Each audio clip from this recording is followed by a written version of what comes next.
All right, we are live now, Dustin. Hey, we're. I don't know what's happening with our audio here.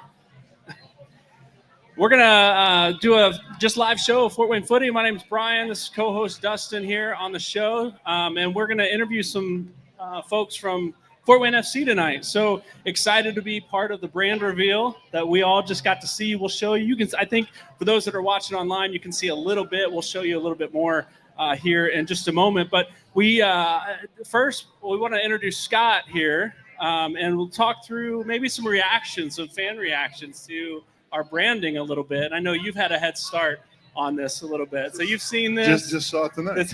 This is the first one. What are you talking about? So, yeah, let me introduce Scott Sproat, COO of Fort Wayne Football Club. Scott, good to have you here on Fort Wayne Footy for the first time. Yeah, and, to start out, just thank you guys for all you do to promote the game. I feel like the integration between communities now is going to really have a chance to happen. And you guys are already so important to the sport, and we appreciate that. And so, how we can work together is what we're going to look to do. And, it's really been an uplifting experience. I mean, obviously, DeMarcus speaks for himself, Mark Music and his family and what he's done for the sport. But it's the new people in this room tonight. There's a lot of familiar faces. Obviously, my son Reed's played here a while, so I've a different role, but I was always soccer dad still around. Yeah. So you see familiar faces, but the thing that really excited me tonight was a lot of first-time faces that I didn't recognize. And that's what it's about, is the growth of the game. And we have a rare opportunity. I was trying to explain this to one of my buddies who thinks football is like helmets and, big dumb guys like me. But I was explaining to him that it's such an unprecedented runway in our country with what's coming, with the World Cup and all the opportunities, that if there's ever a time for America to get it the way they do overseas and the way they do in other countries, this is the time. And so couldn't be happening at a better place and time. And, Fort Wayne's always embraced minor league sports. I've always been involved, obviously, Fort Wayne Fury, Comets, and all those years. And so you see what this city's capable of. You definitely have to show them the reasons why. And you have to meet them in a place that's meaningful. So you can't just say, hey, come to the games. Right. You've got to integrate into the communities. You've got to integrate with the groups that love soccer and the ones that have maybe never heard of the game. Right. We had one of our people put a season ticket deposit down recently. And when we followed up with him to put his seats together, he's like, so who you guys play? Obviously not the NFL. And I was like, really dialed in there. Fort Wayne Football Club is the real football, as DeMarcus likes to say. So. I want to show some of the graphics for those online who weren't here in person for the brand reveal here. So, and we'll talk a little bit about this. So we have all new colors, obviously, black and gold here. Gold. Make sure you say gold. Black and gold. Autumn gold. Yeah. So let me. Dust is calling me out a little bit, so I got to share a little bit. It has to be gold, not yellow. It's gold. I grew up in Cincinnati, right? So my team growing up was black and orange. The professional soccer team in Major League Soccer that I follow is blue and orange, and my team here in Fort Wayne was blue and white. Like, it was great. My daughter never plays FIFA.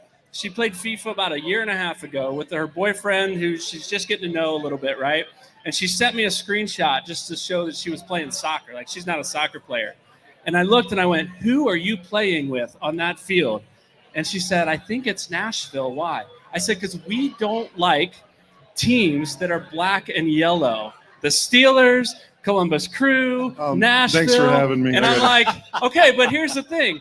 The gold saved it for me. The gold saved it. It's not quite yellow. It's black and gold, and it looks great. It looks great. So I'm going to have to change my ways and root for a team now that's black and gold, not quite black and yellow. Yeah. So I mean, you talk about blue, but you're not wearing a blue hat. So I don't know. So that's the saving grace for me. Yeah. I wear a lot of black, so this fits my style even better than the blue did. Well, so I'll roll with it. Full disclosure, I was in a meeting this morning, and it was with a religious group, and they saw me all dressed in black.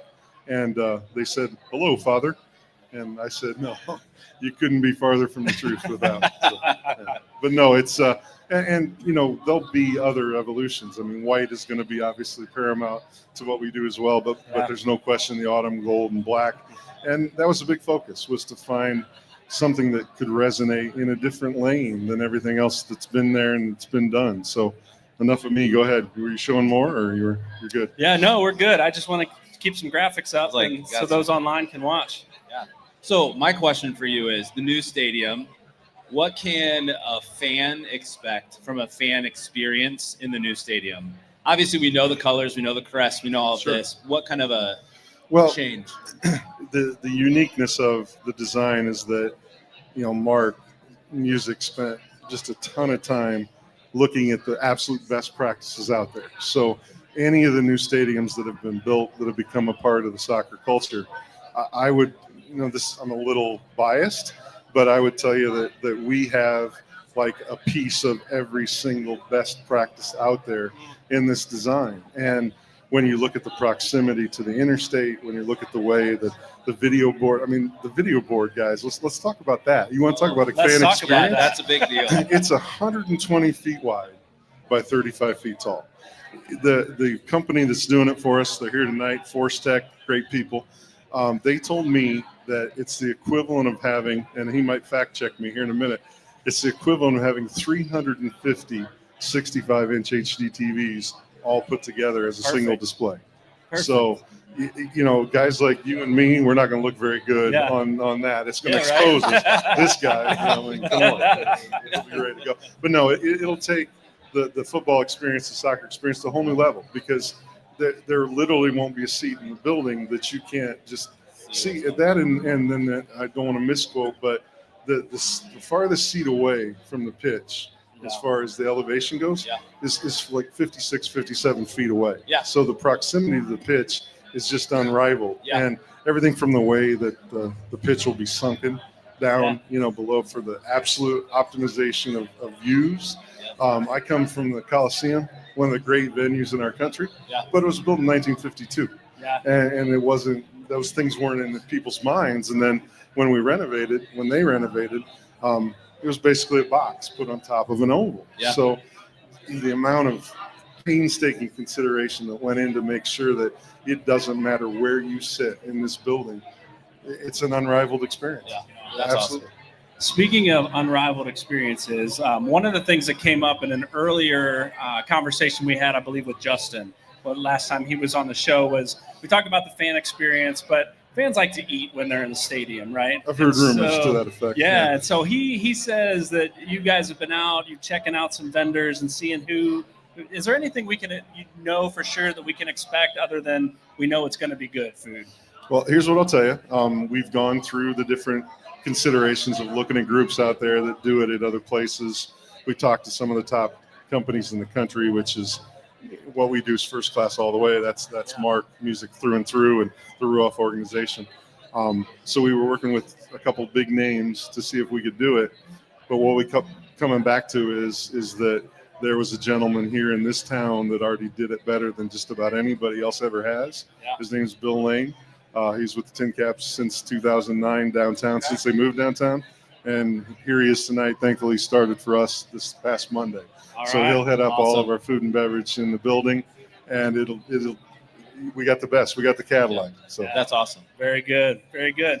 Well, Scott, I think we're going to bring Coach Avery on here in just a minute.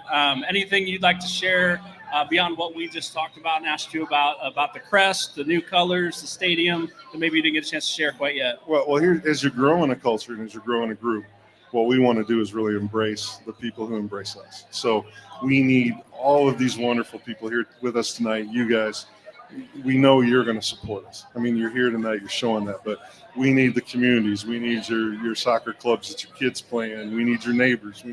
Because what we want to do is build a community that is supportive of one another. I was fortunate to be involved with the Comets for a long time, and that is it could be its own zip code. I mean, it's a community of people who come together 36 times a year and embrace each other and embrace this. That's what we want to create, and you can't do that alone. It takes a village, as they say. Yeah. So, the only thing I want to ask you guys is, have you made your season ticket deposits yet? And have your neighbors and have your wives and their children and their Working friends and their family, because that's really what we need left. Yeah, and anyone out there that's still listening to us, which it doesn't look like there's many, give us a call.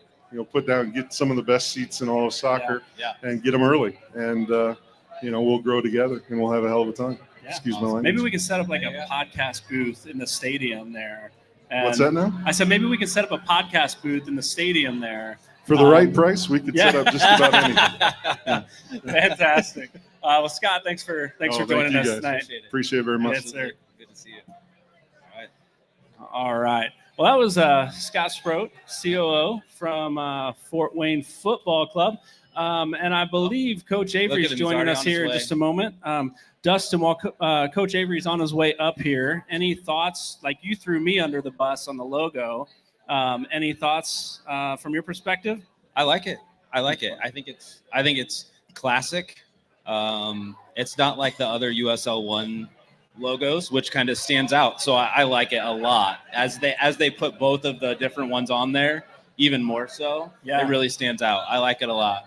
I do, like, it's growing on me even more, like, as I see the merch, as I see it on the scarf, as I see it on the hats, the scarf out here. I do love the color scheme. It's just I just haven't liked teams that wear those colors, but I do like the colors. Really nice. There's a first time for everything, my friend. There you know is. What I mean? There it's is. our first year in pro sports. It's your first time loving a team wearing the black. Right. So, Yeah, there we go. Yeah. Right. So head coach Mike Avery, welcome back to Fort Wayne. Yeah. So we're excited when that announcement was made just about 2 weeks ago or whenever that was. So glad to have you back with the team, and the only coach the team has known. And so we're excited to see where it goes in USL One as you move into the professional ranks. From your perspective, like, I know that it's going to be a much longer season, right? We'll talk about that as we go and all that stuff. But how do you prepare as a head coach for a team that you had, and now it's a professional team, and you just shared earlier that we don't have anybody signed yet because most of them are still playing. As a head coach, how do you prepare for this upcoming USL season without a player signed to the roster quite yet? Yeah, it's a good question, and I think fortunately you get some practice at that part of it in the USL 2 level, because our team would turn over almost every summer. Yeah. Right now we would have maybe 4 or 5 that would come back, but there would be 17, 18, 20 new players every year. And so the transition from one season to the next, we've gotten used to that. But there's like a clock over my shoulder that's tick tock, tick tock, tick tock, and the urgency that I feel to find teams and fill up the roster. But we also have to be patient, because we want to make sure that we get it right.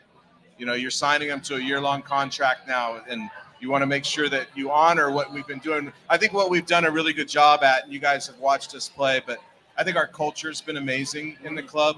And I think for me, that's the starting point, and we're not going to deviate from that. I want to make sure we get that part of it right. So seeing a good player with your eye and the data, that's not the hard part. Can we then identify the right kind of people that want to come and play in a club like this?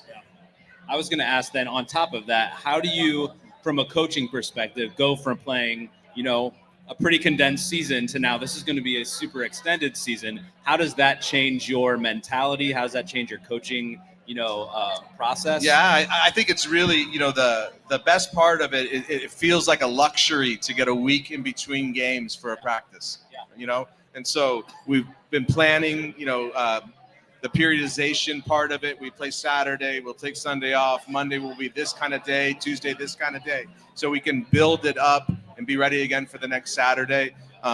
Managing a much more significant travel schedule now, because it's a national base of the league. A bus ride for 3 hours is a lot different than traveling by planes and such for 7-8 hours to get to where you're going. So factoring that into the physical recovery part, the mental recovery part, and keeping them fresh. So obviously there's a lot of new challenges in it, but I think it's a lot of fun, and I think we're ready for it. We're preparing the best that we can for it. Yeah. So you mentioned travel is going to be a bigger thing this year, right? So number of teams in USL 1 is...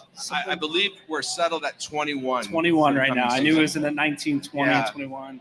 And so we didn't see that many teams come to Fort Wayne because it's such a small, truncated season, right? So we're going to see teams from all over the country now. You're going to see stadiums and teams and fan bases from all over the country. What most excites you about that just the travel, the teams, the coaching, all the different players you're going to see. Yeah. And it's like excited and like a little bit too. You know what I mean? Like there's a lot of that kind of travel that is fun. You know, and look, we all get into this at some level because we love being around the team. Yeah. And so the memories of seasons aren't often on the field. They're often in the hallway of the airport, in the baggage claim, and you know what I mean? Like that's where like lasting. When you see your teammates from 30 years ago, those are the stories that are being told, not necessarily the goal that was scored. Our pursuit of competitive excellence goes without saying. We're always trying to win, right? But building relationships, and so the time that you get to spend together in the travel is something that we try and enjoy. You know what I mean? And so that's for me. You know, I'm looking forward to it. New cities, new stadiums, new competition. How much fun is that? You get a chance to do that. Yeah. So my question is, in the new stadium, what is the most exciting part of it for you as a coach? I mean, for fans, it's obviously where can you sit? But for you as a coach, what's the most exciting part about the new stadium? Well, it looks amazing, right? And I have not seen like the most detailed, up-to-date, what it's going to look like, because I'd like to be surprised too. Yeah. You know what I mean? But the fact that you get to call that place our home is incredible, right? I am also, and this is just kind of a American soccer thing, but to play in a game without American football lines on the field will be very exciting. And it's much more fun to watch too. 100%. From the 100%. stands and on TV. And some of the teams in the league still play in environments like that. Yeah. But we won't. Yeah. And so I love that. Yeah. That's awesome. My last question, Coach, is we talked at the beginning of last season, right? We're just getting into the season, and you talked a little bit about the preseason and how we're like a week and a half in, and we still don't have our whole team here yet, right? So you just mentioned preseason for USL 1 starts in about 3.5 months. That's got to be exciting. I mean, it's exciting for us, but for you to have time to work with your team as a unit before the first game, how do you, as you're looking toward that preseason training, what does that look like, and how excited are you to have that time? Again, and I could have easily mentioned that as my most exciting part, because you go from maybe a 2-day preseason, and so now we'll have 6 weeks of preseason, right? We'll get exhibition games mixed in there, and we get opportunity to really prepare. So we've spent 2 weeks ago, our sports performance coach and myself went and spent a couple days with the Chicago Fire's first team. Okay. And we're able to spend time with their sports science staff, their athletic trainers, their coaching staff, and got to really feel like how are they doing the periodization physically. Yeah. And then we spent time this week in meetings about planning these 6 weeks. What are we trying to do? How do we build their fitness up? Yeah. You know, how do we do it without breaking them? How do we get ready for the right first game? And so, I feel like we're doing everything that we can do to be prepared for it. And then, of course, the unexpected is the unexpected. And we'll try and get through that too. Sure. So one last question. Yeah, we talked about it on the way here. We're not going to ask you who you're signing. We're not asking who you're looking at. But can we expect some signings in the really, really near future? Possibly. Okay. And again, I'm not trying to be vague on it because there is a factor. So if a player is currently playing college, they can't sign with us until their college season's done. Got it. If a player is currently playing in USL League One, USL Championship, another team around the world, that free agency kind of market starts in November, end of November to be accurate. So there might be a couple of players that are in our radar that could potentially sign early. You might see some signings come that way, but the bulk is going to come in mass in December. Got it. That's good to know. Yeah. Well, I've got a lot of questions. That just brings up for me that we'll talk about maybe later, nuts and bolts of the transfer windows and what does that mean for USL 1 and all that stuff too. So we can talk another time. Coach, thanks for joining us. My pleasure. Thank you. I'm looking forward to seeing the team in these colors and cheering for them. And, you're gonna fall in love with these colors. I am. That's what's gonna happen. I'm just not gonna cheer for those. You're gonna other show teams. up in like a bright autumn gold outfit. I can see it, man. You got it. Thanks. Just for you, Coach. Thank you. Thank you. Thanks, man. Appreciate it. All right, so we have a few folks that are watching online here in the chat. We've got Alfred from North Carolina watching. Wow. How about that? Maybe a fan of Charlotte Independence out there in North Carolina, maybe Look at one you. of our rivals that we'll see here at the new stadium. Justin Blair, my one of my co-hosts and friends at Cincinnati Soccer Talk, says that logo is fire. It is. It is growing. It is growing for sure. Thanks, Justin, for watching and checking in on that.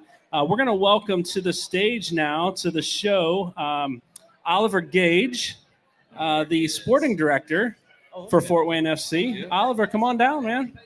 Oh, look at you. Look at this. Look at that. Thank you. Heck yeah. Thank you. Awesome. Check that out. Right Heck on. yeah. Oliver, welcome, man. Thanks. Hey, thanks for having me. I'm falling off You the okay? back of the stage. I'm too excited about that sticker I just got. Welcome Oliver, to Indiana, first of all. Yeah. Oliver, you and I had a chance to chat on one of our special editions of the podcast, and so I feel like I got to know you a little bit. You met Dustin earlier, so we're excited to have you back on Fort Wayne Footy and talking about the season coming up. So talk to us, first of all, a little bit about you're living abroad. You're living overseas. So how's that process in working with Fort Wayne Football Club and living over there? How has that been? It's obviously a little bit of a unique situation. I'm quite lucky in, my background in North American soccer is quite extensive. I've been working here since 2014 now. So this is my 11th, 12th year in professional soccer, and almost all of that has been in stateside. So I think that background and that history there really helps me, though it might maybe hinder a regular GM that kind of just came from Europe. Or a sporting director, and it sounds so cliche. You just had him on, right? But it's so much easier working with Mike. He's really open-minded. He's obviously very smart. He's you can tell his character. So I think with maybe a bit more egotistical coach or someone that's a little bit tougher to work with, there could be some challenges. But Mike's been amazing, and that's awesome. Everyone at the club, DeMarcus, everyone, it's an easy situation to manage. So, Oliver, we talked last time that your experience with Canadian Premier League and your experience with Loudoun United, and you were at Houston Dynamo, right, as well. So a lot of experience in the professional soccer realm. And so I feel like we're pretty lucky to have a guy like you here with the team, scouting players, signing players potentially soon. My question, I guess, is around that is you've got connections everywhere, it sounds like. And so you and Coach Avery and the rest of the crew have your eye on players all over the country here. What most excites you, the players you're looking at? I know we can't share anything yet. Coach Avery just talked about that, but what most excites you about some of the players, the play style, and the things that you're looking for that we're going to see on the field next year? Yeah, I think there's a couple of things that excited me about it. First of all, thank you for the kind words about my background and stuff. When you step into the pros, you attract people that work in the pros, right? So although you say I've got a great background or whatever, it's what the club deserves. They're going to get a sporting director who's been there before, done it before, can hopefully bring a different side of things to everybody. What excites me is it's such a unique challenge building a roster from scratch. When I took the job at Loudoun United, we took a team that had never made the playoffs in 6 years, a little bit of institutional damage all over the place, really. And it was a kind of like rebuilding and fixing job. This is a polar opposite, which is like, there's nothing to fix. There's nothing, you just got to, it's like the stadium, right? You go build it. And that's really cool. So the possibilities are endless. It's like, how do you want to play? Do you want a really big striker that's physical? Do you want a little guy that runs in behind? What do you want from your wingers? And it's like, we can do whatever we want with this thing. So let's figure out something that works for everyone. How does Mike want to play? What do we think Fort Wayne should do and represent? What do I like to do? What's close to Marcus's heart and Mark music? All of that thrown in the mix, and then what makes sense for us? And that challenge is kind of daunting. One theme I think everyone's hearing tonight is there's a lot of work to do everywhere on the club. But also really exciting. Like there's no excuses if it doesn't work, because it is 100% ours. Yeah. Just talk about nowhere to go but up, I guess, right? Like we're starting in, we look at promotion relegation coming to the league here in a few years and starting at the bottom of that. Like it's exciting to think about where this could be based on what you guys are building right now. Yeah. So I'm curious, you mentioned like DeMarcus and Scott and Mark and you, and like, how does that all come together? And Coach Avery, like to build a team, like everybody has ideas from what they've seen, what they've experienced, how they hope a team will play. How do you guys work together to come to a consensus on this is the style, these are the players, this is what we're looking for? Yeah, so I think the simple answer is we're kind of lucky that me and head coach get to decide that. Yeah. So when you talk about the possibilities of getting promoted, I truly mean it when I say we have a championship level, a tier 1 level ownership group. Yeah. Obviously, DeMarcus is DeMarcus, right? You don't need to talk about him. But Mark Music as an owner, look at what he's building. I know. Look at how he's funded the club as a USL 2 team, a semi-pro team. It is like nothing else out there. So we're very lucky in that we've got a couple of people right at the very top that know exactly what they're doing. Yeah. And I think the theme of it is they're like, Ollie and Mike, you guys are in charge of the roster build. This is yours to do. We're not going to get in your way. We're not going to say, oh, I want this or I want that. Yeah. It is ours to build. And I think that really helps. That's awesome. So essentially, I think we've got a level of trust there where we know we're not going to mess it up too bad in terms of like putting a team on the field that everybody doesn't agree with the way we play and what we do. Right. But other than that, I think they're just kind of like, we trust you guys to do what you want to do, and we back you 100%. That's awesome. And that's quite rare. You know? Very rare, in fact, from my experience. We lost our video I know, I feed saw here that. for a second, so I had to That's jump probably up for and the get best. that. We got a couple questions in the chat. We got the guys from Morning Kick Around. Hello, watching us online. Good to see you guys. We got a question in the chat about where the team will train. Is that going to be at the stadium, or they have a training ground somewhere? Is that yet to be determined? The plan right now is not to train at the stadium. Yeah. We're still working on a training ground solution. We've got 3 or 4 locations. We actually went to 2 of them today and 2 of them yesterday. Okay. So I don't know how much I'm allowed to say about that. Yeah, right we don't now, want to get you in trouble. Not at all. Scott's a big guy. I don't want to mess with him.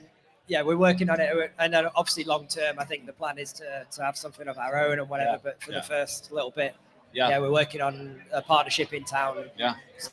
So I'm going to ask an off-the-wall, not Fort Wayne Football Club question. But, okay. You don't have to ask my permission. Okay. European soccer, American soccer. Well, okay, football. What is your viewpoint coming from European, but also already working in American soccer, in your view of what American soccer is doing and what you see American soccer becoming? As far as the new proposals with the U.S. soccer, I assume you saw that, the Next Gen College Soccer and U.S. Soccer Report. Yeah, I mean, I think I was very lucky. I worked at the University of Virginia for a couple of years, won a national championship at college, right? So when you look at the facilities of college soccer, when you look at the opportunity there, even the players, right? There's players that are playing college soccer right now. Someone in those 300-something schools is going to play for the national team in the next 5 years. Yeah. And that is black and white fact. Yeah, you know? yeah. I don't think there's a system like that anywhere else in the world, especially when you look at the facilities. Right. If they find a way to go year-round, turn it into a more development-focused competition than it is right now, it could be quite literally the best youth academy in the football world. Yeah. But on the other hand, you also have the influx of, American football and baseball. So it's at the moment it's the third, fourth most popular sport in the country. So you have that challenge that most places don't have in Europe. Right. So it's and I think you see when you see quite a lot of European players and GMs coming over here to MLS and places and fail. Yeah, I think it shows just how unique this challenge is to come over here. So many people are like, well, that guy, who's a GM in the Premier League or whatever, he's going to be so much better than everyone else. Yeah. And they're like, it's a very, very unique environment. Yeah. And I think more than being that much smarter than everyone or that much well-connected or whatever, I think flexibility is what's important. Yeah. The ability to say, you know what, the way I've done things in the past maybe doesn't work here. Yeah. And I have to reinvent the way I'm going to operate. Yeah. I think that's far more important than just being a great GM or a great coach from Europe or whatever. Like, Yeah. I think that humility to understand that maybe your way isn't the only way is really important. Yeah. Well, Oliver, thanks for joining us tonight. Like it's always good talking with you. Glad to have you here in person, meet you face to face here. We're looking forward to the season, and I've been telling everybody that because of what I said at the beginning, I will be cheering on the team in black and gold for the first time in my life. So I'm really excited about that. Kudos to everybody that was part of tonight. This was a great event. Great logo, great crest, great merch. I can't wait to get my hands on it before it closes over there tonight. Yeah, thank you. I had nothing to do with hardly anything. So and thank you for not grilling me about players. I know you got Coach Mike on that one, so I got away real easy. Yeah, we want success. We don't want you in trouble. Well, thank you. I appreciate it. All right. Well, thanks, man, for joining us. Appreciate it. Best of luck this season. It's for sure, man. All right. Well, there you have it. Fort Wayne Footy at the Fort Wayne Football Club brand reveal party. Do we have one person maybe that wants to come up and share a thought on like reaction to the branding? Anyone?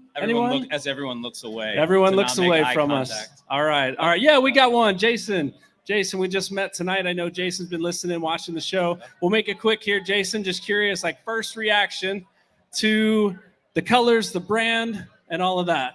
Jason Hemsoth, everybody. Hi. Yeah. Thanks for having us up. Having me in. Yeah, I like it. I love it. And I am a graphic designer, so you're even more critical. So this is perfect. Yeah. I can appreciate everything that goes into how do you make the decisions on design, and you want to include things from the city. Yeah. And I was surprised by the new colors, to be honest. Yeah. But it's cool. It's more edgy. It's bold. I like that it's not filled just with a lot of details and like a lot of wording and stuff. Yeah. It's simple, it's straightforward. The FW Fort Wayne. Yeah, I like it. Right on. It seems to be the sentiment out here. I see a lot of merch that people didn't have before they came in that they purchased. So again, looking forward to get my hands on some of that here in just a moment. Sure. Jason, thank you for joining us for just a minute. Catch us live Sunday nights, 9:00. We talk all things soccer here in Fort Wayne, and we're looking forward to following Fort Wayne Football Club even more for a longer season this coming year in black and gold in 2026. Thanks for watching. Thanks for joining us tonight.